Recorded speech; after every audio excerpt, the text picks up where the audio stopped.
This is a film that Corman kicked to the curb. He got rid of. I mean, they went. Opper bought the film back, Hmm. everything back, because Corman did not really like this. It probably wouldn't. Who knows what would have happened if Corman still had his hands on it. Just last night, I was lost in the jungle with Pitfall Harry, surrounded by giant scorpions and man-eating crocodiles. Well, Harry and I just grabbed the van, swung through the trees, and over the tar pits and found the jungle treasure. It was really neat. If you haven't met Pitfall Harry, you're missing the year's most incredible video game adventure. Pitfall for the Atari 2600 and Intellivision. Since I met Pitfall Harry, no other man will do. Pitfall, designed by David Crane for Activision. A great movie has now become an exciting new video game, Alien. One of the new games of the century from 20th Century Fox. This technique is called stop frame animation. The models have joints which allow them to be moved into different positions. The camera is lined up to photograph the scene, with the model temporarily frozen in one position. If the movements are made carefully, the model in the finished film will seem to move as if it were alive. In the movie Android, a variety of inventive techniques were needed to create the illusion of life in a futuristic space station.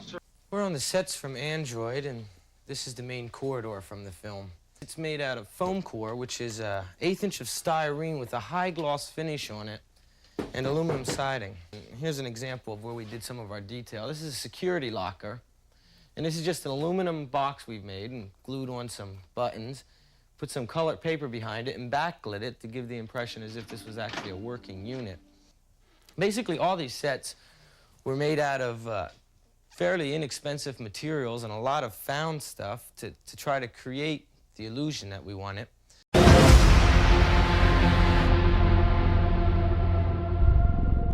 All right, folks, sometimes it's a movie I've not seen. Sometimes it's a movie that the guest hasn't seen. This time, I don't think either one of us have seen Android from 1982.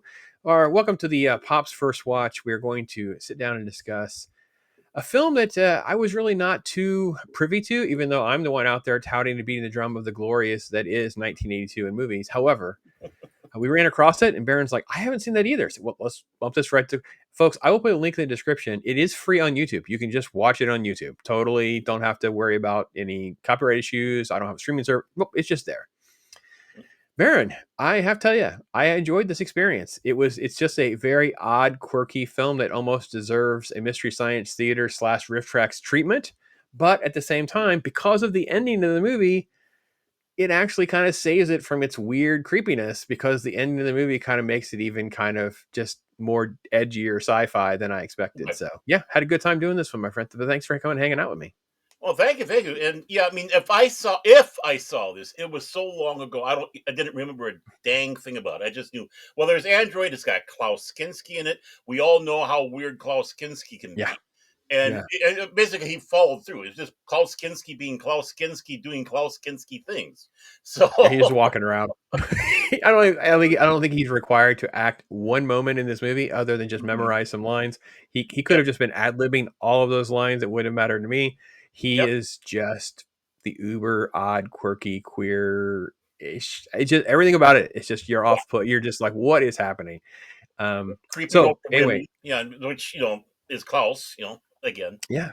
So folks, don't watch a trailer. Don't look at merchandising. And I do apologize for this because it is a spoiler, but I don't know what else to do. I was shocked, Baron, that the poster kind of spoils the movie in a lot of ways. Oh, wait, wrong scene. Yeah. Let me switch that here. And it says, he learns to love. He learns to kill. The android becomes a man. And I'm like, wait, that's kind of a spoiler. It's like a little spoilery, but I get it. I mean, it wasn't a huge surprise that was the direction the movie was going, but it was sort of like what is the deal with Max, and we're following this situation with Kinski. He is this scientist in space, Daniel, who's doing some sort of unapproved scientific research with androids.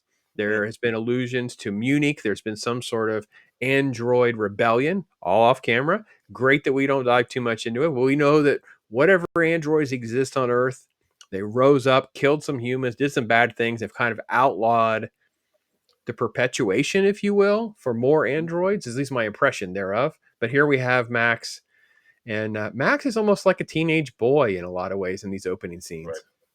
Right. I mean, this is like the iPhone suppression squad. Get rid of all androids. But this is like in that sense, I see what you did in there. yeah, in some sense, this is almost in some ways a low budget Blade Runner that went into a different direction. Mm-hmm. Because many of the Mm-hmm. themes are match along. This could be in the Blade Runner universe. I Mm-hmm. believe what is it, 2036? I believe the year is. Correct. This. And which we're getting there. We're close. We're close to it. Um, and yeah, I mean, it kind of hits some of the themes, but in a different direction.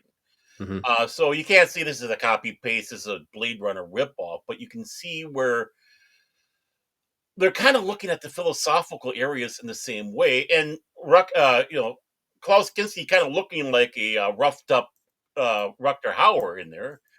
It's like put them together, they look like brothers. Um, Mm-hmm. the guy who plays what was his name again? It's Don Keith Opper, who throughout the everything identifies in the credits and such as that as the android. Even at the end, they kind of have a little thing about we thank you for Yeah. the people that do all the work. But I think he did a great job. This guy could have been Data. Well, he My kind of my models boss, it. He models his performance after C-3PO.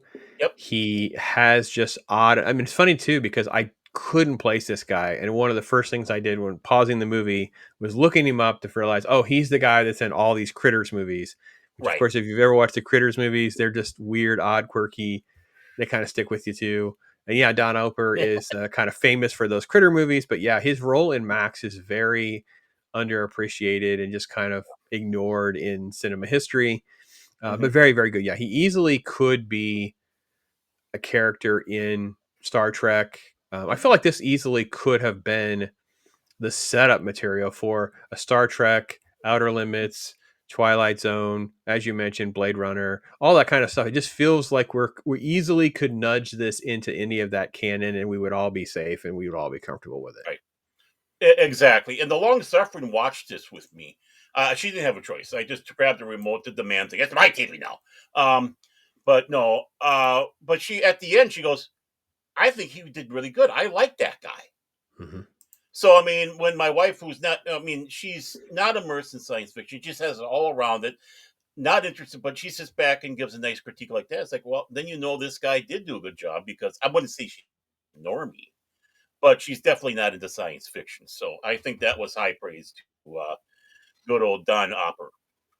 Yeah, indeed, That's indeed, that for right, sure. Opper. And Klaus, Klaus just plays Klaus. But I will tell you this: the money and the effectiveness that the Roger Corman camp is able to pull off with this project. It really is truly spectacular. This is basically $1 million film in the 1980s. The amount of effective props and set Mhm. designs and everything like that, it's really remarkable. I was just Yeah. blown away. So even in the scene, there are no images for some of this stuff, folks. There's a scene where well, I guess we should back up and get a little bit more plot set up. So basically they're on this Mhm. station centered around them, and then all of a sudden there's this ship, and they think these three people, they're basically the criminals that have murdered they freed themselves from the authorities. Anyway, they don't know that when they arrive at the space station. Max, we'll get to more about Max, but you have this woman, everyone's infatuated with this woman, invites her to Mhm. eat a dinner. Even the shape of the vase and even the shape of the water pitchers are Yeah. off. They're rectangular, trapezoid. They're just not. That cost a fair amount of money back in the 1980s, Baron. We couldn't just run down to the local Eckerd drug and grab a triangular shaped pitcher for our movie scene. This was really, really some thought provoking stuff on set design. Mhm. And but no, the one thing we also have to give a lot of props to when Roger Corman did films, he borrowed a lot of the stuff he had. Basically, we didn't destroy the sets; we used them over again, but redressed them. And so some of these sets were used in other films, so that's very smart. And then you can just add to it and make it look better. Mm-hmm. Yeah. And these sets, I'm sitting back watching this, like, dang, these are for this low budget film. These sets are pretty dang fantastic. I'd love to have these sets. And was I think Forbidden World or Galaxy of Terror and Forbidden World, some of those sets that they had in those science fiction horror knockoffs they had is what they used in there. Um yeah, it's just fantastic. I love the quarters. I love basically Max is using a computer board that looks like it came from Kit. Yeah, it's there's just so many scenes and so many things that moving elements that make you just love all of it. Yeah. Um, Hmm. yeah, but I mean, yeah. I mean, dressing up the quarters, I thought it was okay. It wasn't nearly as elaborate as sort of Right. like laboratory scenes, but it wasn't also just something very easy. They didn't just rent out some hotel room and just try to pass it Right. off. They've got a lot of elements in the background trying to make this work. And So what works about it is like, yeah, it's gonna be kind of because it's like this is just a research center. This isn't a fancy hotel. You're just you're probably not going to be if the place was staffed. Most of the staff will be working a lot. They'd just be using it to drop to eat and drop to sleep and then crawl out. So that made sense in those sets for me. It's like yeah, they might not be huge spectacular like the bedroom and all that, but it works for what it is. yeah, but these data control centers and Oh yeah, graphics and stuff. And I got to be honest, these kind of have okay. Some of the graphics. Now, again, it's very primitive and rudimentary, but the right, way that they have stuff on screen, stuff like, in some ways, these aged better than some of the big budget movies from the '80s that we love more. Like, no offense to some of the Trek stuff, and even some not so much Star Wars per se, but like other pretty popular sci-fi stuff. Definitely not Blade Runner, but some other stuff that sometimes the graphics and things. Highlander, for instance, with like the lightning effect and right, things like that, does haven't aged as well. This movie did a really good job to have an effect that pretty right. much aged pretty well. It didn't. It was not as distracting as it is in some of those other films. And what's great about that set that we had with Max Mhm. is everything's black. And so you do not focus at all on anything in the background. Everything is on that foreground because that's where your color, that's where your light, that's where your images are. So you're just as focused on the thing that Max is. You're not distracted at all. Plus, it's easier to do the set that way. You don't have to worry about all the money in there. So it's like cost effectiveness also goes to set the focus. And so, that's what I was thinking through the whole thing. It's like, yeah, this is your typical let's do it in the cheap, but it worked. It did its purpose. I was trying to find a shot. Here's one that will work for my illustration. He's in a laboratory because he's not following the rules. He's working Mhm, on another android he's not supposed to be doing. It's a female android. mhm, So kind of to piggyback off what Baron just said, the lighting in the film on the cheap is still done really well. I was actually shocked as right, someone who's worked in, I mean, completely failed independent film type stuff at different times in my life. It is really hard to light proper. It is really yeah, hard to get light and sound. And I have to admit, they really pulled off some really decent lighting for some of these shots. And again, uber low budget. Like right. it's a very ambitious film, and it is one of these things I think that if you can kind of get it in your head, like this could be like a direct imagine it as like a direct to video supplement for another type sci-fi IP. It would definitely be that type of film. That was how I received it. I received it as like, oh, this does fit. Like you said, Blade Runner would be a good example, but it feels like it fits into that era's sci-fi, and these could all be in sort of like the same type universe and stuff. Really, really interesting. Yeah. I'll even throw in Alien. Because they had Sure. synthetics in there as well. Of course, Cassandra, the female android, but even then, they were kind of we got to wink and a nod here because anyone who would be nitpicking about why is it so dark, Max answers it as they're going along. Mhm. Forgive us so dark, but we need to reallocate a lot of the energy for the projects at hand, and it's just two of us, so it doesn't matter. 100%. They do a good job of giving you because you watch movies and you're like, well, why is it so light or why is it so dark or what? They Hmm. are addressing some of those issues, Yeah. and this is a David Opper Klaus Kinski film for the most part, and I know there's other actors and actresses that are in it, Hmm. and they're fine. I didn't really find anything particularly positive or negative about any of the other cast members. I think Mhm. that they are all okay with what they had to work with, Mhm. including Cassandra, who has, like, a whopping one line before the very end of the movie where she's really, um, Mhm. transformed. Um, Right. and you have a lot of sort of like illusions and actually a clip that plays from Metropolis, so that Mhm. Max is kind of learning. And again, we glossed over this very quickly, but Max behaves like a teenage boy. So he's playing Right. video games, he's listening to music, and he's obsessed with sex. And it's Mhm. very kind of odd because you in the audience figure out very quickly that he's an android, and you're like, Mhm. well, this movie is odd and creepy. Hence the reason that I said it feels like a Mystery Science Theater or Rift Tracks contender, because it's Mhm. so creepily eerie about the sex thing. Like, it's just an Yeah. odd. Are we trying to make a fembot, Dr. Daniel? Like, what are we trying to do? Like, what is the point of and it is so odd and creepy and weird. And until you get to the end of the movie, that last 15 Mhm. or 20 minutes, will it remotely even make any sense to you? So Mhm. yeah, I was the whole time kind of laughing at that. I don't know. I wasn't enjoying the movie as much because I was so distracted by that creepy element. But it has a payoff, and it kind of Right. comes and delivers to you what's really going on. There's at least another layer to it. It doesn't necessarily Mhm. totally erase the creepiness, but yeah, No. it works. It works pretty well.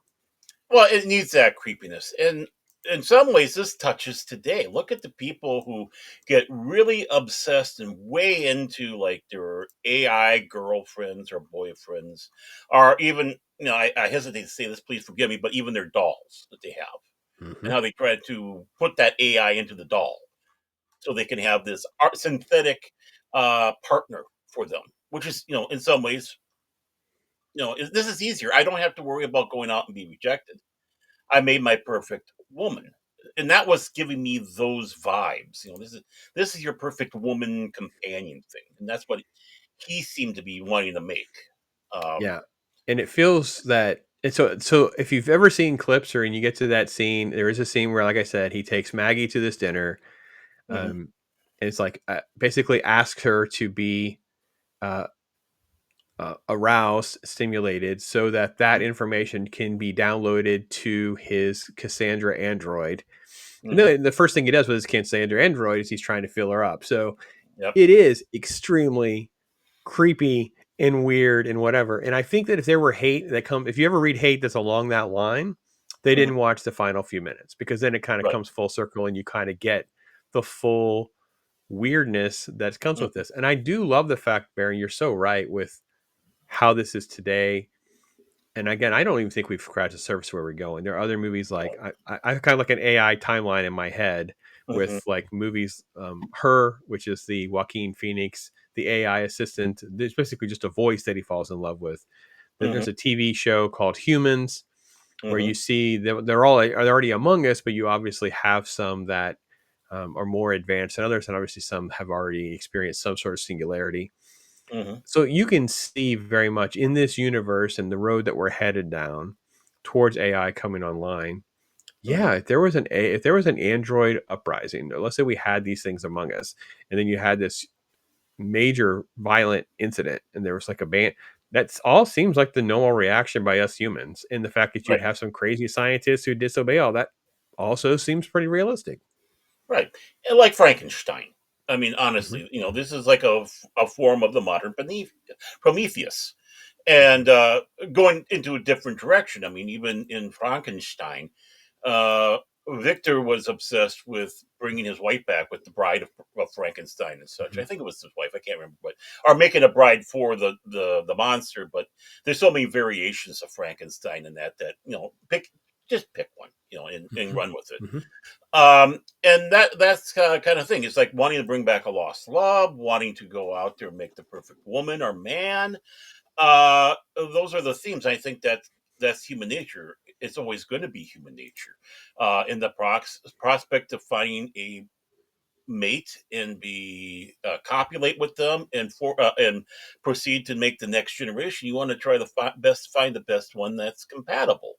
that's built into us. But you start losing the other aspect when you get into the AIs. Now you're just looking for the companionship without the reproduction, which is dangerous.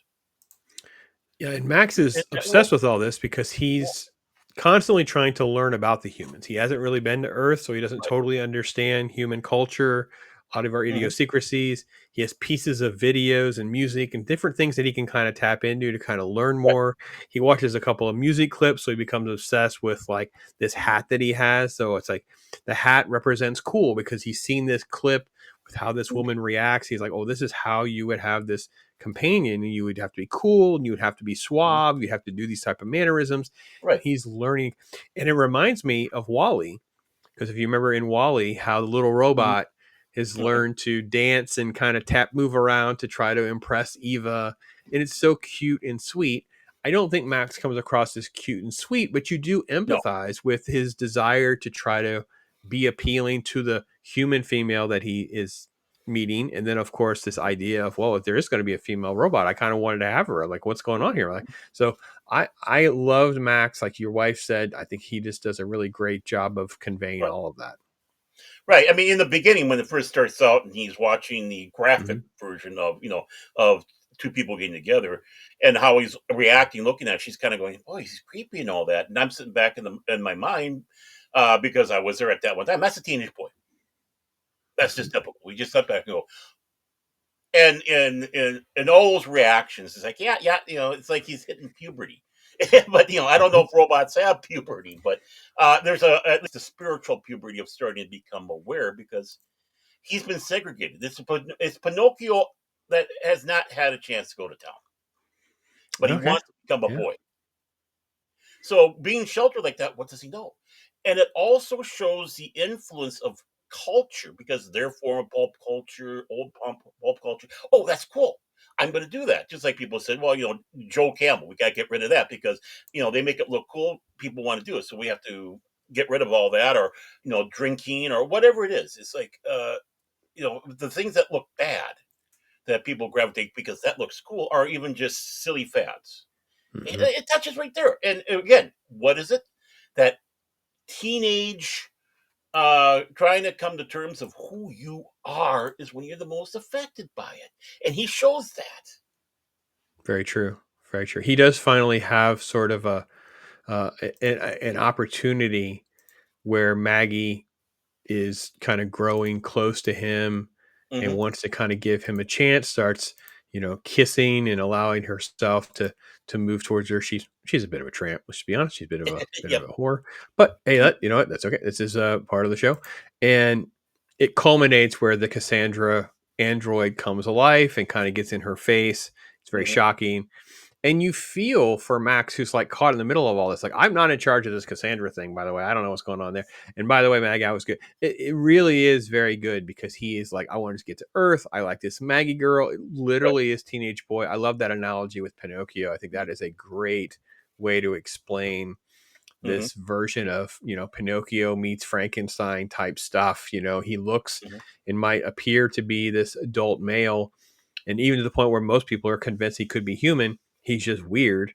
And then you have it juxtaposed against the fact that, oh, no, he's Frankenstein's monster too. He's just version Hmm. one. Now we're going to have this new version come along. So very Right. cool. Well, yeah. I mean, honestly, didn't you know somebody like that in high school? I know I did. I probably was that guy in high school. Uh, just not as good looking. So yeah, I mean, is he made it so it's you can identify, and let's give props to the actress who played Cassandra for the small part that she had.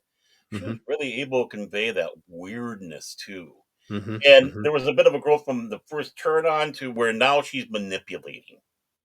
True, true. It's very seamless how that transitions into that final scene for sure. Hmm. Yeah. Um, but yeah, I think this is Spoiler a alert. film. This is a film I think because of the '80s and when it was made. It definitely is. A great way to understand teen boy and puberty Mhm. and stuff, because it really is a lot of what Max is going through is a little bit how we Yeah. feel. And unless Yeah. you were like the super cool jock kid and didn't have to have some of the awkwardness in the same way, it definitely felt this way. It just felt Right. like you clumsily trying to navigate through what you were feeling, and then having this one girl, and then, oh, by the way, there's other drama going on. I don't have to deal with that drama either. So yeah, I think all of that was a really good backdrop in this like sci-fi Frankenstein android conversation that we've kind of been thrust in the middle of. So yeah, The very stone interesting. soup. The stone. I got the stone. Throw it in there, and it's like, what do we do now? Start adding, and it comes out, and it's like, whoa, this is delicious. Mm-hmm. Mm-hmm. I mean, this is a stone soup movie, and yeah, and one props that I want to sit back and say, I'm not saying anybody in here is ugly. No, I'm not. But the thing is it's not filled with glamour. Even Cassandra, what you'd consider, it's natural. Everybody's natural looking. Even dare I say the androids. It's not. Let's go out like let's get Farrah Fawcett in for Saturn 3. Let's go get this hottie in here for this film. No, everybody seemed natural. They're not unattractive. I mean, I can't say for the guys, but even the girls, I wouldn't call them unattractive, but it's like it's refreshing. This is natural. This is like you're immersed into a real world instead of an artificial one. And now the long suffering did not like the guy who played Mendez, who was Crofton Haddister. She didn't like his acting at all. But the guy who's with him right there was, of course, I love his name, Norbert Weisse, who's been in a lot, character actor in a lot of films, including The Three Amigos, which I saw the other day. So he popped up a lot when you needed someone who was kind of a German. Let's have a German. Let's bring that guy in. I thought he did good in there, but then again, I think he was the one that had a little bit more experience than everybody else that was around him. I think she is a singer. She was a musician, right? Yeah. Yeah. Yeah, he just saw her and liked her. I actually just wanted to make sure I stayed on this photo for a minute just to note the dated reference of hat pins. Hat pins was a thing for those of you out there. I don't know why they would be in a 2036 sci-fi movie where androids are being created. However, hat pins was an 80 thing. Mm-hmm. Haven't seen hat pin references. They've kind of come back in some ways, but not really. They were pretty common in the 80s for a while, for sure, for people that wore hats. Yeah. And they'll come back. 2036 is the year they'll come back. So the year of the hat pin. The year that. Yeah, I'm looking at seeing those hat pins. That looks familiar. I haven't seen that in a while. Yeah, it was the one that caught my eye. I was like, wait, what on earth is that? I would be remiss if I did not also just try to dial in, also give the film credit for very believable. I mean, this was he gets to the scene and he's like, open up, and he's got these little things that are moving around on the back of his head, and special effects were really pretty solid. It knew how to not go too far and look really cheesy. And again, I am not trying to throw shade. I love Terminator as much as the next guy, and they were trying to really break boundaries with the Terminator and stuff and what they were able to accomplish. This knew how to have, even because the Terminator can look you can definitely tell the prosthetic Arnold versus the non, right? This stays in its lane so small that it doesn't feel as dated because it doesn't try to be that ambitious. It tries to stay in within its budget and know what it's trying to accomplish. That's all I'm trying to say. Well, yeah, they use camera angle work to cover for the inability to do all what you're saying, the make of all that fancy makeup. Mm-hmm. It's like, okay, we have that, but then we'll go to the back. Now it is a dummy, but they did a good job on the dummy head for what they're doing. Now, when it's him walking around that has that, it kind of looks a little hokey when he's walking around. He's got that makeup piece, but it's forgivable. But I also want to make a reference. Did these guys predict USBs? Because that's what it looked like was being taken in and put and out of the back of the head. Or, it's like or the mini cell chips, right? The little, right. There's a nickname for that. You guys don't know. You guys in chat will correct me what those little the chips are called. We're old. My brain just doesn't always keep up with some of these random ideas and thoughts that we have. SIM cards. Yeah, SIM cards. Yeah, for sure. Yeah, there you go. Yeah, but I mean, I'm looking at that going, this film seemed to predict a few things, including the hat pins coming back, by the way. But it's like they're putting that in there and going, wow, this is like isolinear chips, or let's bring it close to home. This is like SIM cards in 2036. Wow, it's pretty dang close to, it's like this is the next generation. We're going to be using this for androids or robots. Mm-hmm. Maybe this is an Elon project we don't know about, and we'll have. I guess we'll have to see. It's 2036. some good stuff. It's some good Yeah, stuff. 11 years from now. 11 years from now. So, Folks, I tell you what, it's an uber low budget, just fun Mhm. little film. It definitely has its moments. And again, if you don't want the major spoiler twist at the end of how this all will turn, I totally get it. I would ask if you've never seen this movie, yeah, just come back and you can hear our take on it, because I don't think the movie feels very good at all. Feels like a weird, like, what on earth is happening? And then it gets really dark and edgy after that scene that you just saw, where basically the long and short of it is the Kinski character programs Max to go and murder the dude and create sort of like this weird drama that's going to kind of unpack over the whole thing, because Max had overheard the fact that his time is up. Like, once the Cassandra right. thing is online, he's going to be decommissioned. So he Mhm, doesn't want to be decommissioned. He's trying to get in with Maggie and the crew to get to Earth. mhm, And Daniel is not he didn't get his way with the girl, so it just mhm, turns into this crazy violent thing. And we've only heard about the violence from this, Munich reference and Earth and all the different things. Well, mhm, come to find out that he's just as violent and things get crazy. mhm, And Max murders Mendez. We find Maggie has been killed. mhm, Obviously, everything pointed to Mendez, but turns out that it was not. It was actually the doctor. And uh, when it goes sideways on the doctor, yeah, they went there. They went there, and I didn't mhm, share this. I didn't share the screen proper. Hold on, let me share the screen. Um, so this would be the one element. There are a couple of shots, but this would be the one element where they try to spend a little money, get a little prosthetics, and mhm. yeah, they rip his head off, and we get a little prosthetic work there. Get a little behind the Yep. scenes photo here, them working on it, Mhm, and yeah, this is them in the model studio working on the head. I don't know what the bat thing is here in the foreground, but yeah, definitely the Roger Corman studio. They definitely feel we're in the right place. mhm. But yeah, here's that Yeah, conference, and again, some of these boxes, posters, and it majorly spoiled the movie. Like, I really would have been disappointed had I known any of this kind of stuff existed. I was only familiar with like this type image mhm, and some very generic. mhm. Actually, I Now, kept thinking to myself that, where's the bald android? Like, I'm still waiting for. I know that sounds ridiculous, and mhm, not realize that it was Max all along. But I definitely felt like there's another android at the wall. I didn't really know what to expect. I was just kind of totally game with wherever the movie took me. mhm. But yeah, it was a good time. That looks impressive, though. I mean, you see that poster going, "Ooh, what is this?" Now, the first one where it was kind of stealing that, there was that little one down there where the Da Vinci looked like the Da Hmm. Vinci. That looked like a good one because I think it's kind of getting close to home down there. It's like I don't think that does anything much for spoilers, except of course the bald head. But I Well, think he's that's pretty. choking Kinski, right? So No, you're I'm talking seeing about the him. little one. The little Yeah, one. yeah, yeah. The little ones for sure. Yeah, no, I think That's that a was great one. that's pretty solid. Yeah, Yeah. but yeah, this is the close up of the shot. Mhm. So yeah, I wonder if Kinski kept that, because I would have asked for that. I would like, how can I keep my? I would have asked for that. That would be Kinski, all right. That Yeah, it would would be. be. I It'd mean, be. that's the one thing this generation doesn't fully understand is people like him that were around in the '80s, and Hmm. the mystique was more about the person than them being an actor. And it's like, okay, what are we going to get with this person in the role? I mean, he did Nosferatu back in the day. This one, I mean, when you need a weird person for a weird film, I suppose John Malkovich is about the closest you can kind of get now for today.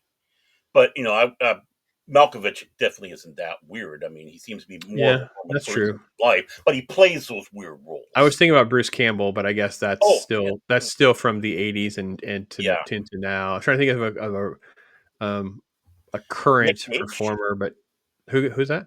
Nicholas Cage, maybe in some of the roles that he did. Yeah, I mean, Nicolas Cage would definitely count as well, but again, he's also the same age as all this other Yeah, stuff. He just, he's a little bit younger. He's obviously younger than Kinski, but yeah.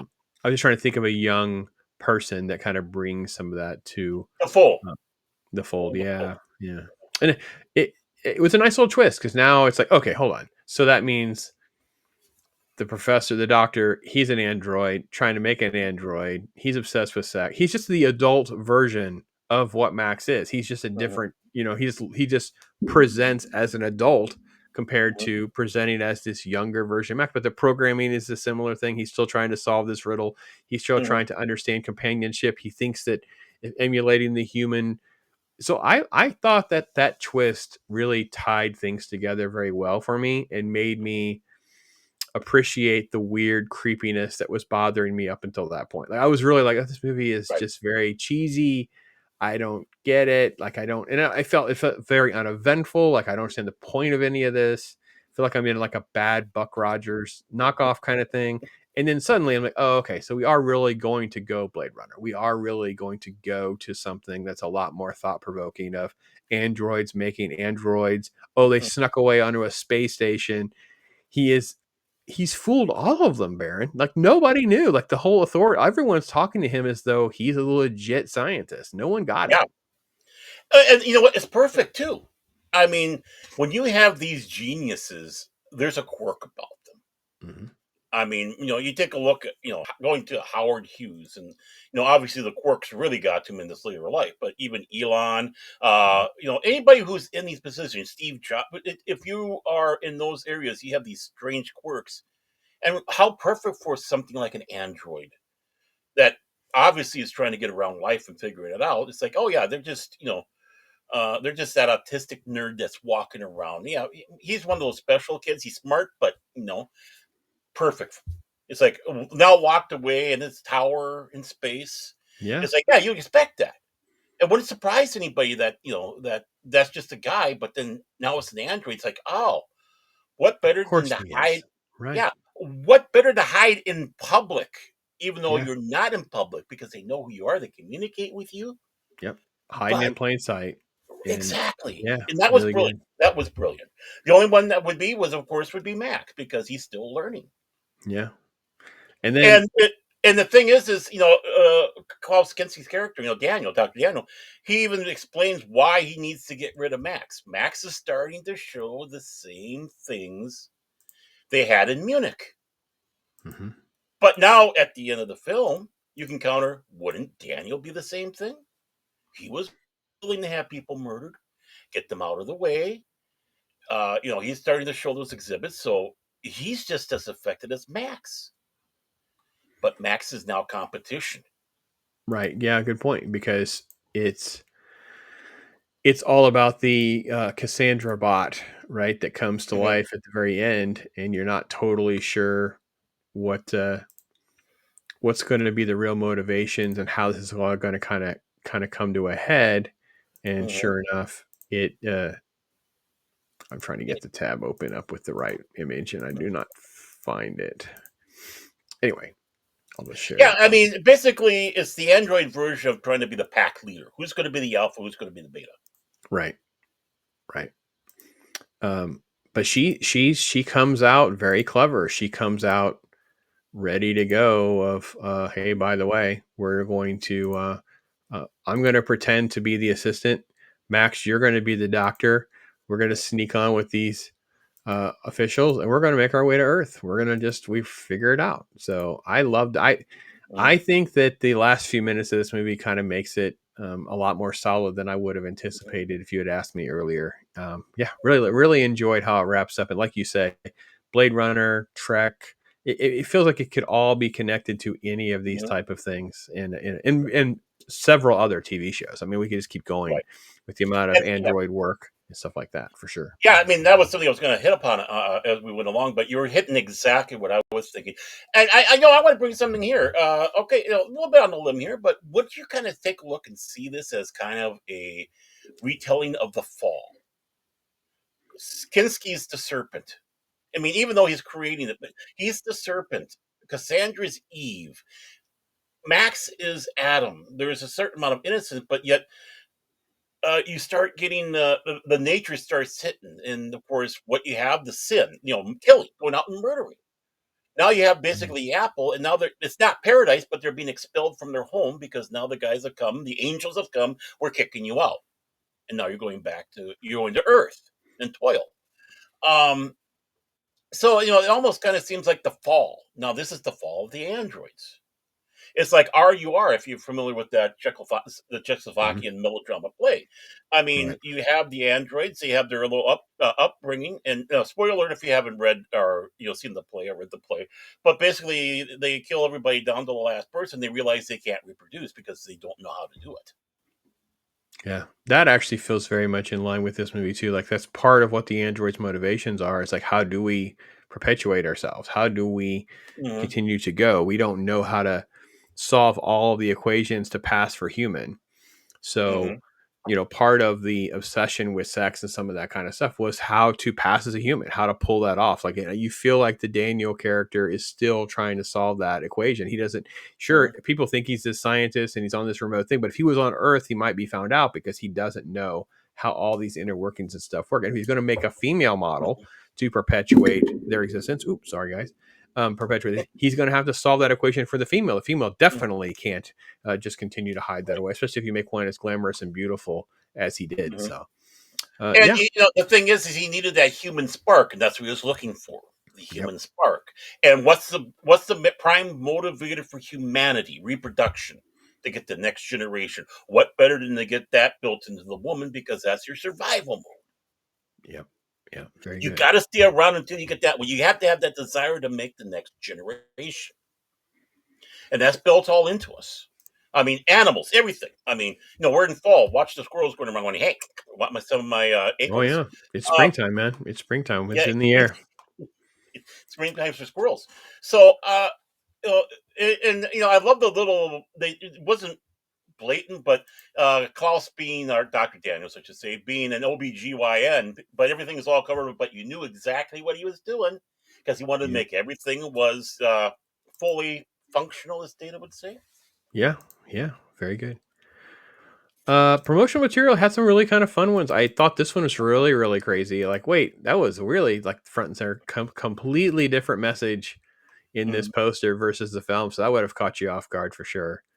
But That looks like interesting. something they'd be promoting Blake 7 with.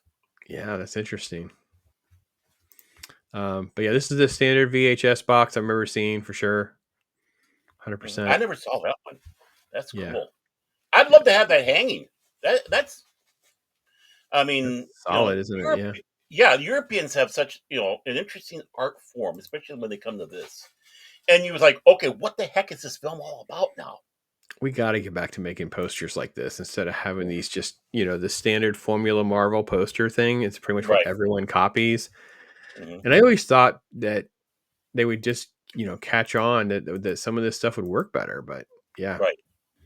The poster is supposed to draw you in, but the ones like you're saying for like Disney or even when they try to do Star Wars, they want to focus on who's in the film more than trying to draw you in about the film. right. Which is a big mistake. I mean, obviously, yeah, if you have somebody you want to have it, but what's the context?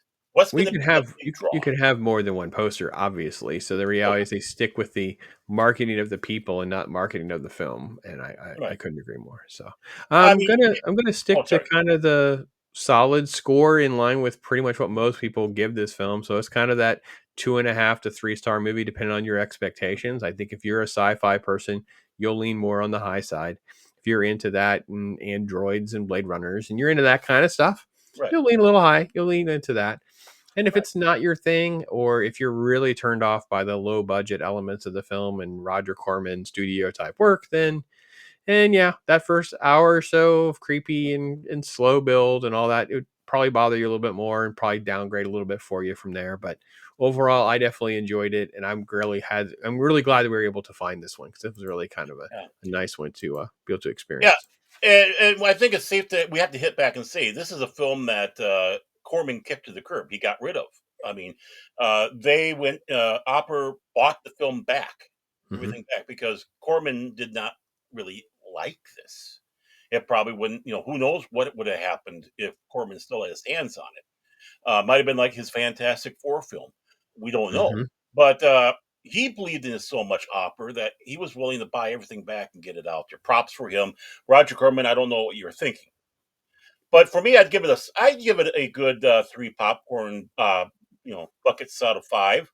Yep. I think, the pacing, yeah, I mean, it was a slow burn. It was a slow burn to the reward.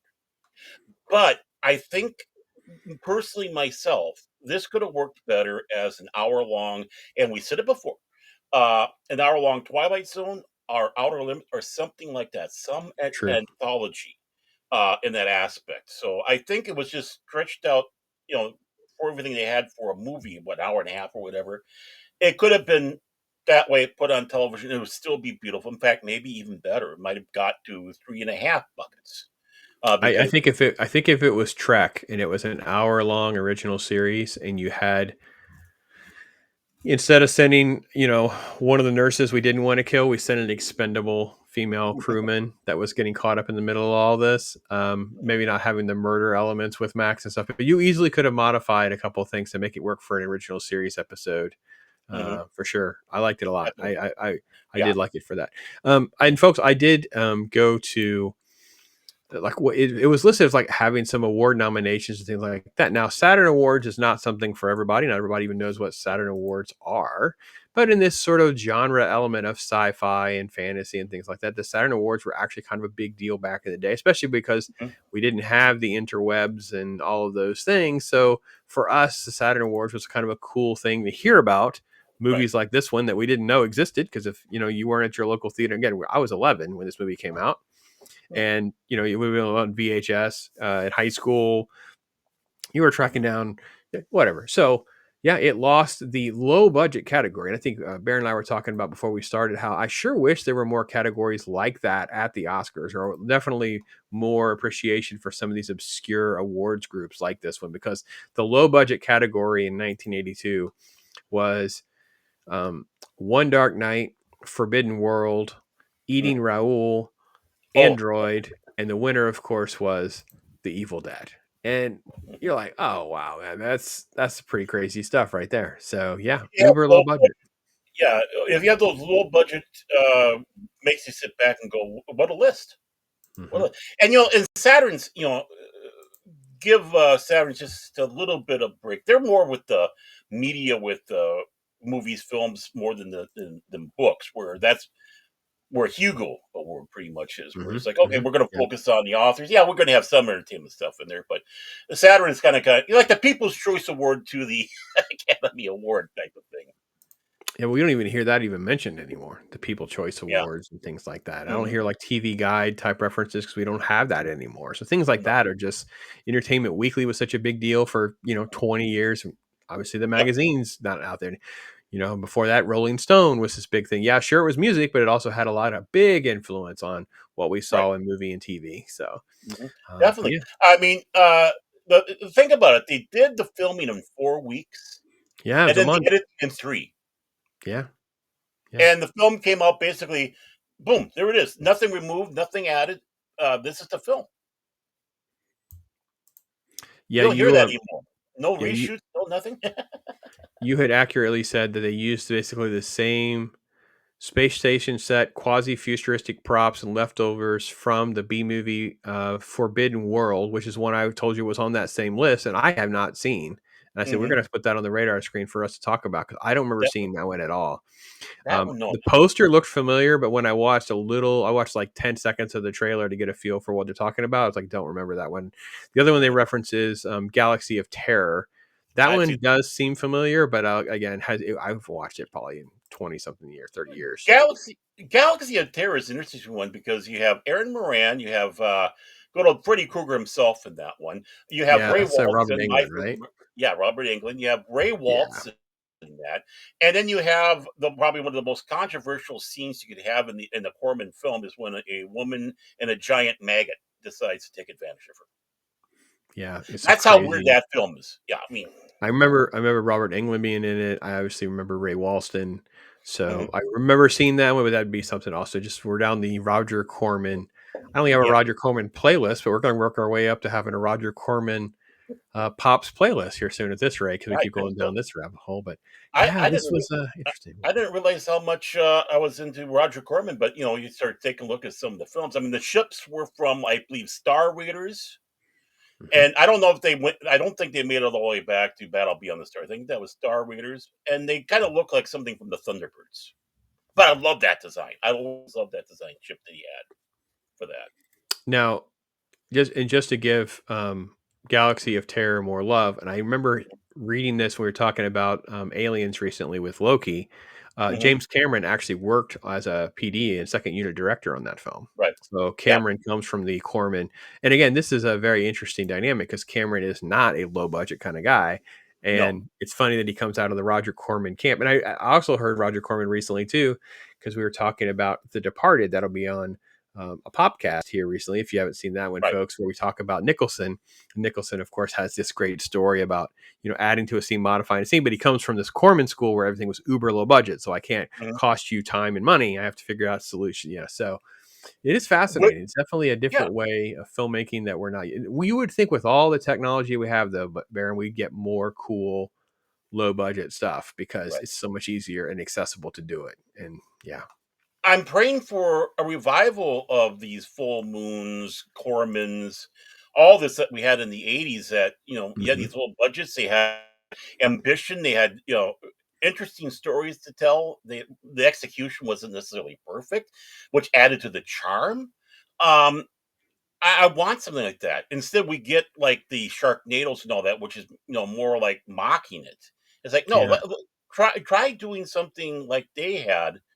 Uh, Make Man, something more. an Android reboot would be so easy to do too, because it'd be Yeah. so cool to just start it up as a ship. We just come across this ship, Mhm. and there's a Max and a Cassandra on this ship, and you just don't know what you've gotten yourself into. And you just, you know Right. what I mean? You don't even have to deal with what the plot would have been or whatever. You could just it literally is aliens. You can just come across the ship and pick up the story and however you want to put it together Mhm. with the right kind of why would these aliens be trying to perpetuate themselves, behave the way they are? Cassandra is kind of like clearly more in line with the Daniel programming Mhm. of willing to do whatever it takes to perpetuate the androids, Mhm. whereas Max Yeah. is this naive child who has to, kind of be woken up to the world's realities. And Mhm. it's a great Oh, topic yeah. that doesn't seem to get old, and it seems to be good. So She's no innocent. She might have been born yesterday, but she's no, no innocent. She's just as yeah, manipulative good point. as Daniel, Might have been like born her yesterday. Might have. dad. Yeah,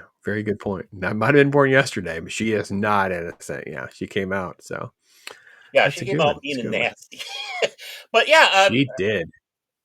and the thing is it's just like nice and open. How they ended it, where you could have a sequel, but if he didn't, which obviously it didn't, it's Yep. perfectly fine. As it starts letting you start imagining what could have happened now, which is Mhm. sometimes the best thing. Let you continue the story in the head, which I don't think a lot of people in this generation can do. They have to be force fed everything.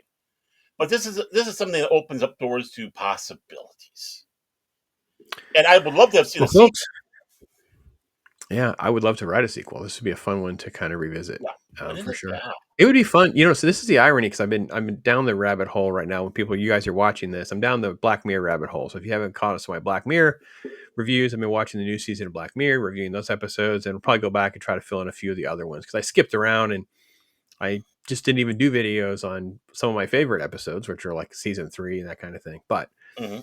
it seemed like there could be a new version of Outer Limits or another type of Right. Twilight Zone where you have like an hour version of this, and it's like I'm sure because I think it was Don Opper's brother Barry that Yeah. co purchased the rights to this. As you go Mhm. out there, go get the rights.